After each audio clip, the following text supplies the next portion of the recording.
The early 1990s saw the most radical attempt at de-Stalinization of Russian society.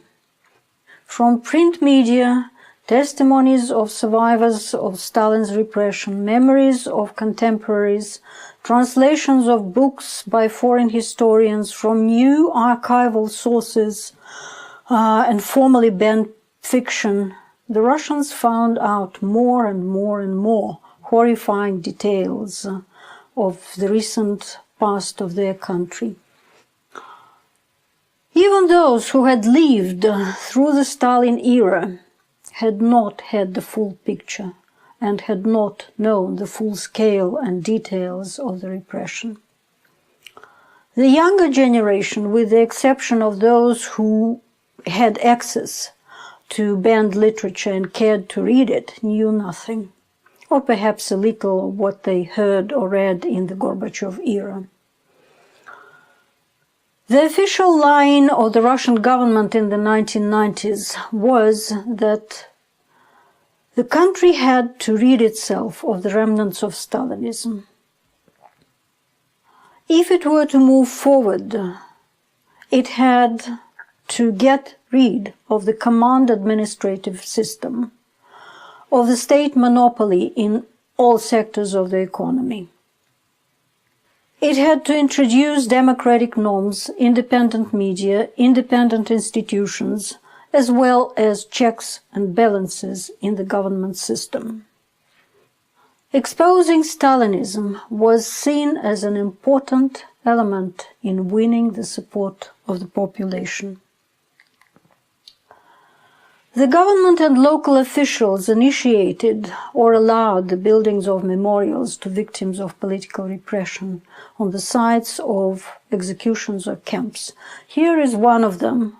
There were many, and I showed some earlier. This is a memorial to victims of political repression in Barnaul. Schools and university textbooks gave new information on the Great Terror and new interpretation of the Stalin era as a whole. But even then, there were many for whom the support of Stalinism remained the core of their beliefs and principles. At that time, these were usually older communists who felt that the rewriting of Soviet history robbed them of their past. They thought that it rendered their sacrifices senseless and their lives purposeless. Stalin's approval ratings at that time stood at about 12%. In the 2000s, the situation gradually changed. Stalin's approval ratings grew from year to year. According to polls, in 2016, Stalin's policy was approved by more than half of the Russian population. 32% considered him a dictator, a 20% drop from 2015, when 52% called him a dictator. One should remember, however, that in today's Russia, calling Stalin a dictator does not necessarily mean disapproval. Many admire him exactly because he was a dictator. They think that this is what Russia needed. It needed a dictator then, and it needs a dictator now. Today, communists constitute only a small minority among Stalin's admirers. They are now joined by various Russian nationalist groups, government officials, members of the United Russia, Russia's ruling party, and even by the Russian Orthodox Church. There have been initiatives to deify Stalin. So far, the Russian Orthodox Church did not support them. But pseudo-icons depicting Stalin as a saint appear regardless. New memorials to Stalin spring up all over the country. These are two of such memorials in Surgut and Novosibirsk. Russia's media and internet are full of apologetic stories about Stalin. Bookshops displayed hundreds and hundreds of books by Stalin's apologists. Many of these books distort or fake documents, or invent facts to contribute to the Stalin mythology. Some use outdated studies by Western left-wing historians who thought a long time ago that the number of victims were insignificant, or who attempted to prove that the initiative of the purges came from below. The archival revolution debunked these myths, but they are still alive in Stalin's hagiography in Russia today. Some Stalin's apologists deny neither the number of victims of the regime nor the suffering of the rest of the population, but they believe that everything Stalin did was necessary for the survival of the country. Some blame Hitler's invasion of the USSR on a conspiracy by Churchill and Roosevelt. Others attempt to prove that the conspiracies invented by the NKVD were real. This is one such case. The poster says, "Would anyone admit that his granddad was repressed for thieving, banditry, and violence?"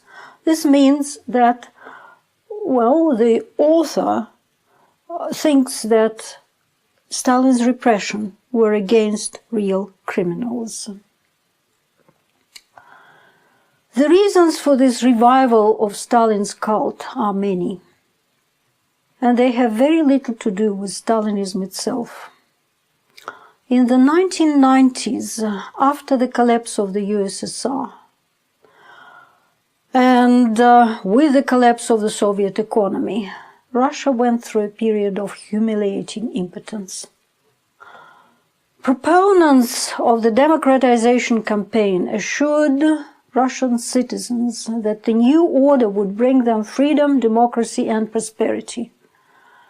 But freedom turned into lawlessness, democracy into fight between corrupt gangs, and prosperity never arrived. On top of this, the West, while embracing the new East European democracies, treated Russia as a defeated enemy. Indignation and longing for the times of glory, when everybody was afraid of us, as many say, were predictable results. People were tired of negativity and wanted good news about their country's past and present. The upsurge of nationalism came naturally. Democracy became a swear word, liberalism a synonym of treason, and the West the worst enemy. Stalin, as a symbol for this revivalist movement, filled the bill exactly. He was a state maker, not a state breaker, like Lenin, for example. He was associated with the glory of victory, and he has disposed of the enemies of the state. This is today's poster, 2015, not 1945. It is always remembered that Stalin revived the institutional basis of the Russian Orthodox Church, but people forget that he was one of those who ruined the Russian Orthodox Church in the first place. This poster says he did not steal and did not allow others to steal. He built the country rather than squandering it. He sent his sons to fight for the motherland and not to Britain. This is an anti-corruption poster. What it means is that today corruption is the order of the day. Today the leadership is corrupt. Stalin, people think, was not. The reference to Britain is interesting because many members of today's elite do send their children to Britain either to study or to live, or to other European countries, but Britain is the preferable destination. This is another anti-corruption poster. To fight corruption, it says, Comrade Stalin would have allocated 4 cemeteries not 89 million rubles. Meaning, to fight corruption, you have to kill. Stalin, it is thought, fought against the Western imperialism and often won. As for his dictatorship, in the 1930s and in the 2000s, a strong hand, not democracy, was needed, the majority of the Russians felt. It was needed to preserve Russia's identity.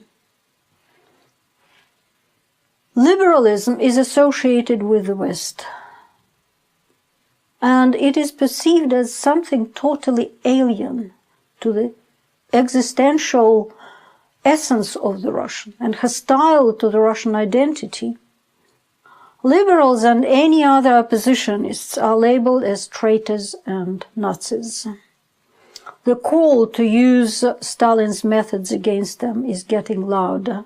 This is a depiction of journalists of a liberal independent TV channel presented as Nazis.